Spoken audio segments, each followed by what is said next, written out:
It's been nearly 40 years since Marty McFly first stepped into the DeLorean and changed the way we think about time travel forever.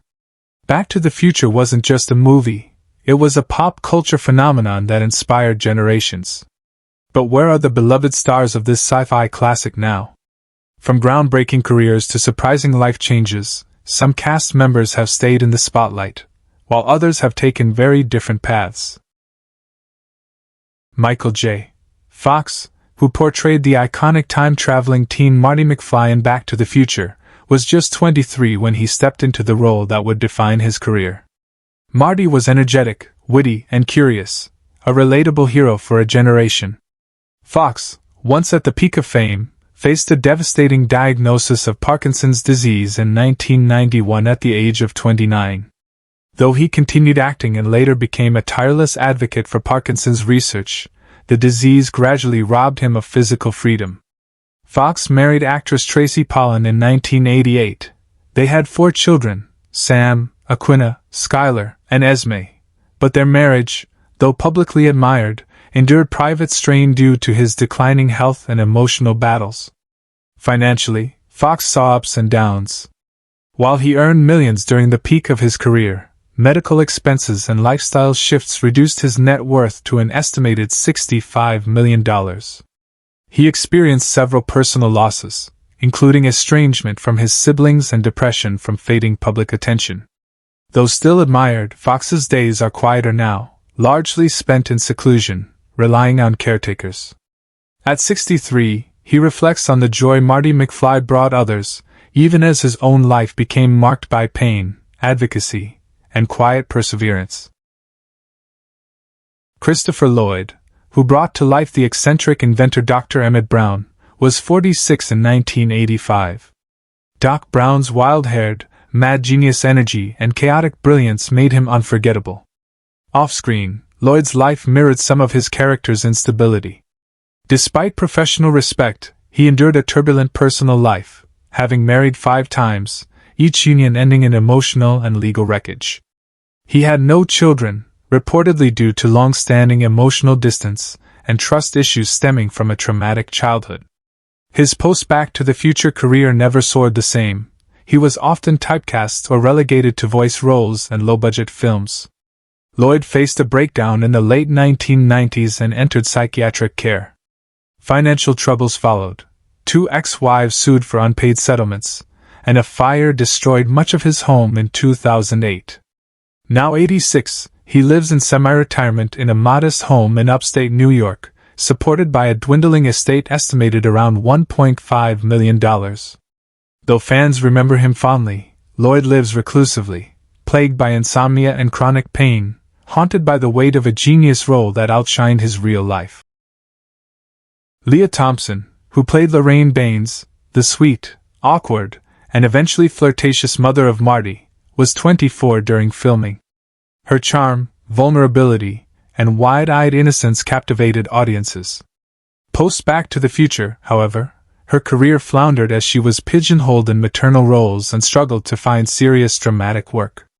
She married director Howard Deutsch in 1989, and while they had 2 daughters, Zoe and Madeline, the marriage was riddled with long separations and creative jealousy. Rumors of infidelity haunted their union, and they quietly separated in 2011 but never officially divorced. Thompson battled alcoholism in the early 2000s and suffered a nervous breakdown in 2007 after being dropped from a TV project. Though she attempted a brief comeback through indie films, success eluded her. Now 63, she lives alone in a condo in Los Angeles. Her fortune dwindled to an estimated $700,000. Estranged from her daughters and mostly forgotten by Hollywood, she's often spotted walking her dog alone in the hills, still gracious to fans, but visibly weary from a life of invisible struggles.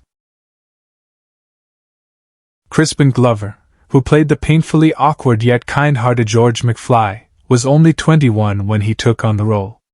His portrayal added a fragile humanity to the film, but his eccentricity clashed with Hollywood norms. Glover's refusal to appear in the Back to the Future sequels due to a pay dispute and creative differences led to legal battles and him being unofficially blacklisted. His career spiraled into bizarre, experimental art films that drew cult followings but no financial reward. Glover never married and lived most of his life in isolation, first in a Hollywood bungalow and later in a dilapidated Slovenian castle he bought in 2005. Though he fathered a son in 1998, named Orion, with a fellow artist, he was never involved in the boy's life. Glover's reclusive nature led to wild rumors, and in 2012, he was hospitalized for a psychotic break. Now 61, his net worth is estimated at just $400,000, most of it tied up in his crumbling European property. He rarely appears in public, reportedly refusing interviews and suffering from paranoia, convinced he's been forgotten and wronged by the very industry he once defied.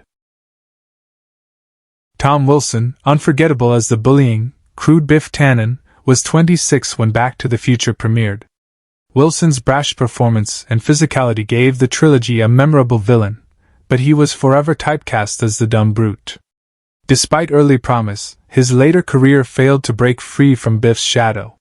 He married his college sweetheart Cynthia in 1988, and they had 3 children, Spencer, Anna, and Graham. While Wilson loved his family, his intense career disappointment turned into resentment and anger, straining their relationships. He briefly turned to stand-up comedy and Christian music, hoping to reinvent himself, but found little success. He grew increasingly reclusive and bitter, often speaking out against the industry that he claimed used him, and then cast him aside. Though still alive at 66, Wilson lives modestly in a quiet Pennsylvania suburb, financially stable but creatively frustrated, with a net worth estimated at $900,000. He rarely speaks of his Back to the Future fame and avoids conventions, citing emotional exhaustion. Former castmates say he's a ghost of the man he was, present, but burdened by a past too heavy to leave behind. Claudia Wells, who portrayed Jennifer Parker, Marty McFly's sweet and supportive girlfriend in Back to the Future, was only 18 in 1985. Her youthful charisma and gentle energy made her the perfect counterpart to Michael J. Fox. However, after the film's release, Wells stepped away from acting to care for her ailing mother, which marked the beginning of a series of personal setbacks. Though she briefly returned to acting, she struggled to regain momentum and eventually focused on managing a men's clothing store. She married producer Andrew Klein in 1992, but their union was fraught with infidelity and emotional distance, leading to a painful divorce in 2003. They had one son, Julian, who became estranged from her during his teenage years. Claudia later faced financial difficulties and declared bankruptcy in 2010. Her mother's death, followed by a battle with depression, left her isolated. She never remarried. Now 58, Claudia lives a modest life in a small rental apartment in Los Angeles, still haunted by the roles she never got to play. Her net worth is estimated at just $150,000, much of it tied up in her struggling boutique. Mark McClure, who played Dave McFly, Marty's slightly clueless older brother, was 28 at the time of the film. While his role was small, McClure's everyman charm made Dave memorable. After Back to the Future, he found sporadic work, often in minor TV roles or voiceovers. Despite his earlier success as Jimmy Olsen in the Superman films, Mark's acting career dwindled, and he turned to teaching high school drama to make ends meet. He married dancer Elise Ramsey in 1989. They had 3 children, Jonah, Miles, and Ruby.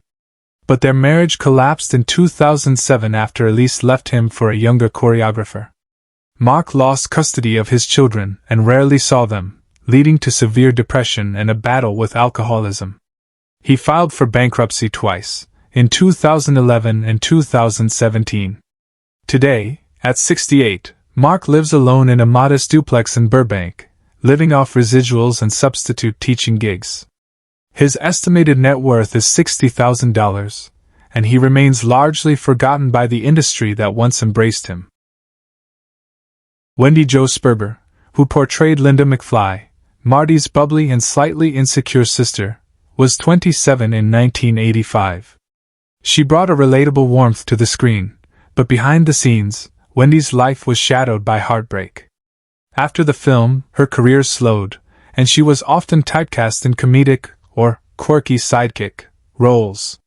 She married writer Daniel Traynor in 1988, and they had a son, Max.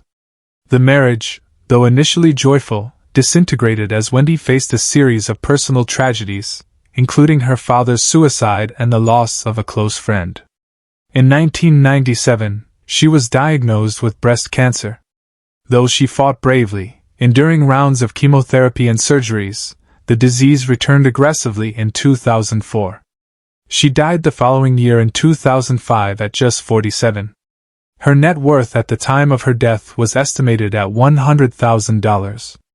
Though she left behind a modest estate, Wendy is remembered for her unshakable spirit and contributions to cancer support networks, founding the West Park Cancer Support Center before her passing. Frances Lee McCain, who played Stella Baines, Lorraine's warm but traditionally strict mother, was 41 in 1985. Her portrayal of the well-meaning yet oblivious matriarch added a nostalgic charm to the film's 1950s sequences. Frances had enjoyed a steady but quiet acting career, yet post Back to the Future, roles became fewer, and she eventually left Hollywood. She married musician Robert Merrick in 1980. They remained together for 26 years before separating quietly in 2006 due to irreconcilable differences, primarily stemming from his gambling addiction and emotional detachment. They had no children. Frances retreated to New Mexico, where she took up teaching theater at a small community college. She suffered a breakdown in 2012 following her sister's suicide, and her mental health became increasingly fragile. Now 81, she lives in assisted living, rarely seen in public. Her net worth is approximately $200,000, a combination of savings, small pensions, and residuals from occasional airings of her earlier films.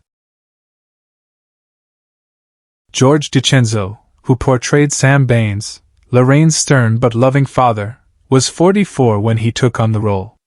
With his classic voice and strong screen presence, George gave the Baines family a sense of grounded authority. Following Back to the Future, DiCenzo returned primarily to voice acting and small TV roles.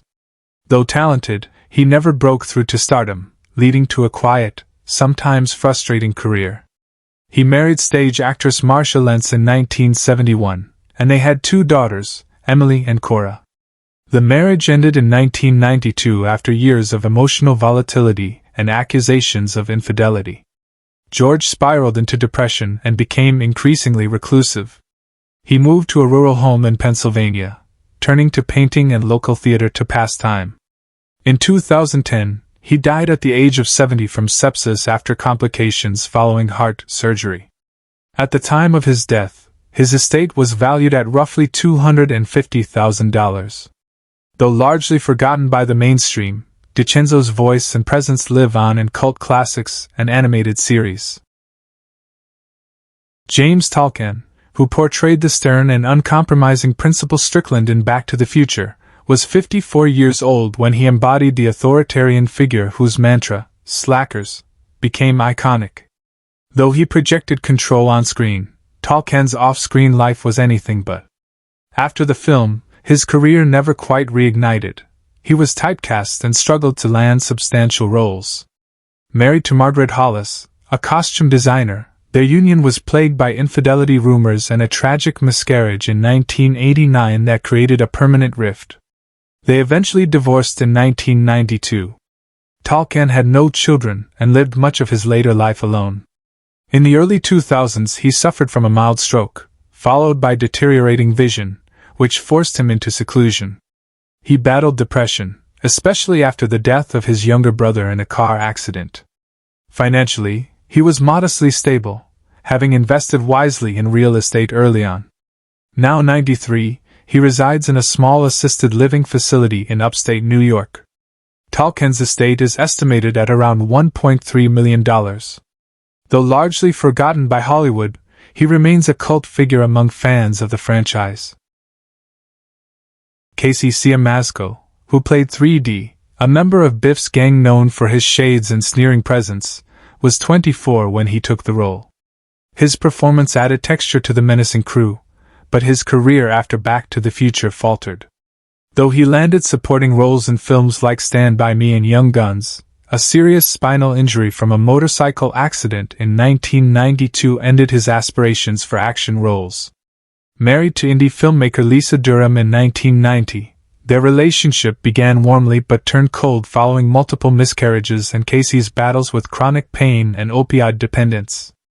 They separated in 2003 and officially divorced in 2007. He has one daughter, Emma, born in 1995, but their relationship remains distant. Sia Masco has spoken about periods of homelessness and mental health struggles in interviews. He currently lives in a modest apartment in Chicago, teaching part-time acting classes. Financially strained, his net worth is estimated at $75,000. A recluse in many ways, his life has been a quiet fall from early promise. J.J. Cohen, who portrayed Skinhead, another of Biff's aggressive sidekicks, was only 21 when he joined the cast. Although he showed early promise, especially with his memorable punk attitude, Hollywood never gave him a true breakout role. He drifted through small parts and eventually turned to managing a struggling rock band, hoping to stay connected to the entertainment world. He married model-turned-spiritual healer Tara Langley in 1991, but their bohemian lifestyle led to drug problems, infidelities, and a public divorce in 2002. They had two sons, Blaze, 1993, and River, 1995, both of whom became estranged after years of instability. Cohen was diagnosed with bipolar disorder in 2005 and attempted suicide twice, eventually undergoing treatment. He now lives in a shared home in Venice Beach with other former creatives, relying on disability checks and occasional royalties. His estate is valued at less than $40,000. A once promising actor, his story has become a cautionary tale about fleeting fame and personal demons. Billy Zane, who played Match, the silent but intimidating member of Biff's gang, was just 19 in 1985. Unlike some of his fellow gang members, Zane initially found post-Back to the Future success, most notably with his role in Titanic. However, fame proved unstable. He married British actress Lisa Collins in 1989, but their marriage dissolved after just 5 years amid cheating allegations and Zane's struggles with anger management. He later had a high-profile relationship with model Kelly Brook, which ended in scandal following leaked tapes of their fights. Zane has one daughter, Ava, born 2004, whom he rarely sees. His career waned dramatically in the 2010s, relegated to low-budget films and convention appearances. He invested heavily in an art gallery venture that went bankrupt in 2016, costing him nearly $2 million. Zane, now 59, lives in a rented home in Santa Monica and paints to stay afloat emotionally and financially. His net worth has dwindled to approximately $250,000. He remains a figure of once grand potential now tempered by poor decisions and personal regrets. Who is your favorite character from Back to the Future? How does it feel knowing that some of the actors are no longer with us? Share your thoughts in the comments below. If you enjoy this type of content, don't forget to like the video, subscribe to the channel, and hit the notification bell to stay updated on future uploads. Thank you for your support.